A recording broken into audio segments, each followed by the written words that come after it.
What's up, my comic comrades? Today we're diving into Marvel's 2017 Legacy series with The Punisher issue 218, where we saw the Punisher become War Machine. It's one of those things that once you see it, you realize it's exactly what you wanted. I mean, come on, we're talking about Frank Castle inside the War Machine armor. That's just glorious and something worth revisiting. So let's not waste any time and jump right in.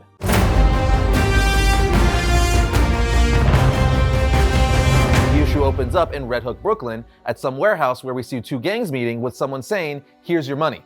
Good? The person responds, "Yeah, it looks good. Your man Doom ain't gonna come after us for trading with you, all right?" As we see the Punisher sneak up behind one of the men on guard, slitting his throat. We then see the two guards were making some sort of exchange where the leader answers saying Doom is Latverian. We're from Chennai. The other leader then says, "Same thing, right?" The man replies, "No, it's not. Would it be the same if I were to say you were from Canada?" He answers, "Man, I'm from East New York. Ain't nobody ever gonna get that mixed up with Canada." "No matter, my Chennaian friend. Let me show you what I brought to the party," which starts to make him nervous. He then says, "Trey, go get the crates and find out where the hell Andre went." The Chennaian says, "Relax, my friend. When you are nervous, I am nervous. What can you be afraid of? I thought I was dealing with the most dangerous man in Brooklyn. No?" He replies, "Yeah, but there's always something more dangerous," as they look in the dark walkway between all the shipping containers. Trey then comes back with a crate of weapons the Chennaians are buying from them, and when they open it up, they see Andre's severed head with a grenade in his mouth. And when it goes off, we see good old Frank Castle come out guns blazing, firing at both gangs. The warehouse is now on fire and Castle is shooting at everyone, which is causing the gangs to desperately try to get out of there, but they realize the Punisher has padlocked the doors from the outside and they're trapped. Castle then sees a group of men say, "Anybody see where he went?" And as they walk under a shipping container, he then shoots a control to the forklift that's holding it up, causing it to land on top of them, crushing them like bugs. Punisher then continues to do what he does best, and that's punishing these two gangs. Some of the Chennaians are eventually able to get out of the warehouse that's on fire and head to their getaway boat with the weapons they purchased. But of course, the Punisher just comes looking for them, all Mike Myers style. The Chennaians then make their way to their cargo ship that's waiting for them and say, "When we get back, we're gonna tell everyone about the Punisher," and then come for him with an army. But little do they know the Punisher rigged an explosive on their ship and detonated it as they're about to climb up, sinking it and killing them all. So it looks like they won't be telling anybody about the Punisher. We then see the Punisher head back to his van and he senses that there's someone inside it.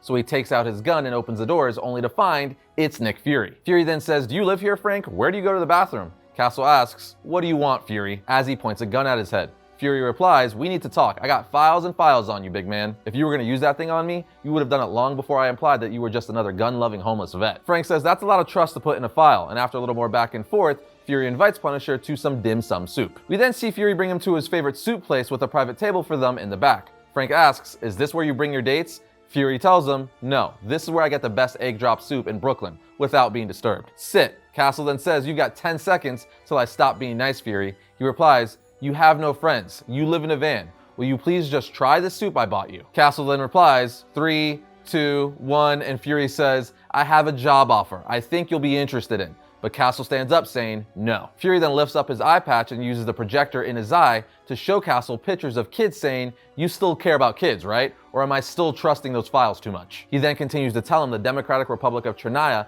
can now be classified as a failed state. In the last 72 hours, a military coup ousted President Zawadzki, seized power, and began to settle some old grudges. Some of those settlements happen to be little girls and boys. Those guys you went after today, that freighter you put at the bottom of the harbor, they were smugglers working for the Chennaian army. Castle asks, "And?" Fury says, "Maybe it's time you stopped playing with the tail and you went for the head."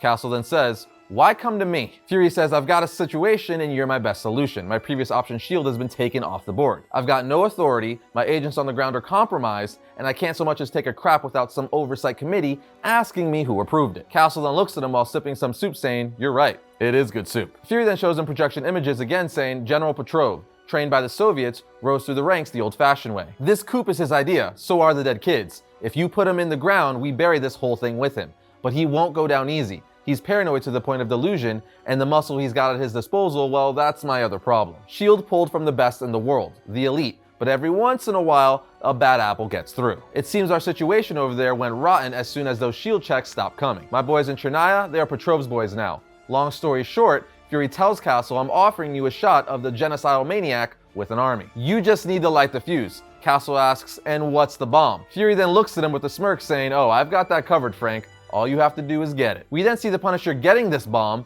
as we get narration from Fury saying, "When they disbanded S.H.I.E.L.D., the powers that be did some real nasty stuff. They took all of our assets, all of our amazing little toys, and they just divided them up.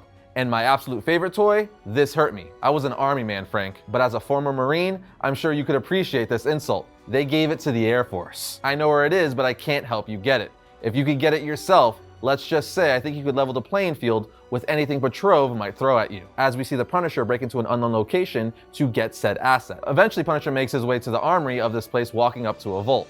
And when he opens it, he just smiles. With all the guards saying, "We need a power cut to the armory, room C11 now." Another soldier says, "Only way to get out of this room is through us. Lock and load, boys." But then a massive explosion goes off, with the soldier saying, "You're trash. There's no other way out. You need to come out slowly with your hands up, right now." But they then see glowing eyes in the smoke, with the soldiers saying, "Oh, we're screwed." And on the next page, we see this asset or bomb Fury sent Castle to retrieve was the War Machine armor, which the Punisher is currently wearing. As we get captures of Fury saying, "And remember, when this mission is over, that suit goes right back to me," as Castle flies out of the armory saying, "Yeah, right." And with that, the Punisher becomes the new War Machine. After this, he would fly to Chernaya, where he would go after the people Fury brought to his attention, which gives us some brutally epic fight scenes with him in the armor, like in Punisher 219, where he literally punches someone's head off. It's fantastic and brutal. Anyway, from here, Frank uses his new armor to take out the country's fascist military, including their leader and dictator, Petrov. After he brought down their military, killed Petrov, and killed rogue SHIELD agents working for Petrov,